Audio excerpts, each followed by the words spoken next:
And I love, as you're going through the story, Ryan, I was looking at this, and I remember you were talking about, you took your real estate portfolio that you had built up and talked about around 400,000. And that was one of the first deals you did. And you talked about what, within 3 years, you and Grant turned that into over $1 million. Yeah. Yeah. I mean, well, look, Brian, because when you realize that you want to do something bigger, you look back and you realize, like, I was at lunch with Grant. We were flying. We were at an event. And I started showing him, because I was like, Grant, give me your recommendation. Like, what would you do? Like, I started showing him my fourplexes and my single family homes. And he's like, Ryan, he kind of starts chuckling, he's like, Ryan, all that stuff is junk. He's like, it's all garbage. He's like, I've been there, done that, because they were built in 1970. And I mean, I had some nice homes, but overarchingly, they were not the quality that we invest in today. Right. Yeah. And when he said that, I was kind of taken back. I was like, whoa, what do you mean? I'm like, tell me more. Because, you're taken back, and then you got to realize, you're like, okay, this guy's more successful than me. What would you do, Grant? That's right. And I'd always wanted to invest with Grant. I just didn't have a lot of money. And so he's like, what I would do is I would package all those together. You have 21 units, package them all together and try to sell them as a portfolio. But if you can't do that, go and sell them all one off. Don't worry about the taxes. How much equity do you have? I was like, I got about 500 grand in equity in these deals. And so the next day I went back and I called Eddie, the real estate agent. I said, sell them all. I said, without any hesitation, I said, sell them all. And I went and sold them all. And I ended up with 500 grand. I paid the tax of 100. Now I have 400 free and clear, $100,000.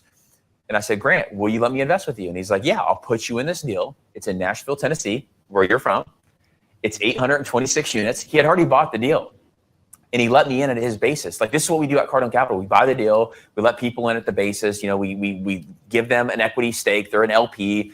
Grant was making decisions, all that stuff, but it was a bigger deal. So I went from 100% ownership to like 2 or 3, I don't know, something small.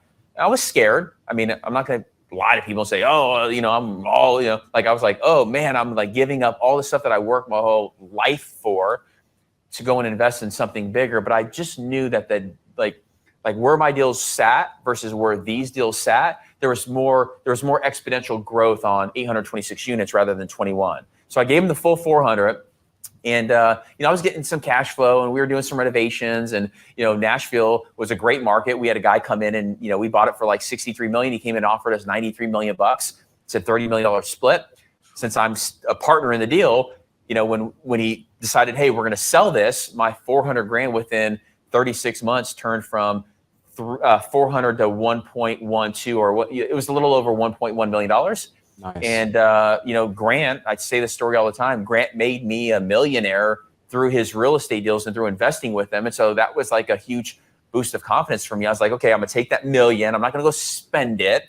I'm gonna take that $1 million and go and invest it in 456 units with Grant in Austin, Texas. Which, that's what I did. And that $1 million's probably now worth, I don't know, $2 or $3 million. So I just keep doing that, and I keep investing. And when you get around the right people and you start hearing the truth and you start seeing what they're doing and how they operate, that's really like, I was solving for myself with Cardone Capital at first, meaning that I wanted to invest with Grant, but then all these business owners and entrepreneurs and people saw what Grant was doing and like, well, hey, I've got $1 million, I've got 500, I got 250. And so we started raising our funds actually with our power base. Like, we didn't have this big machine at first. We had a power base of people. We were doing fund 1, fund 2, fund 3, and then we started growing and scaling it because there was a demand for it.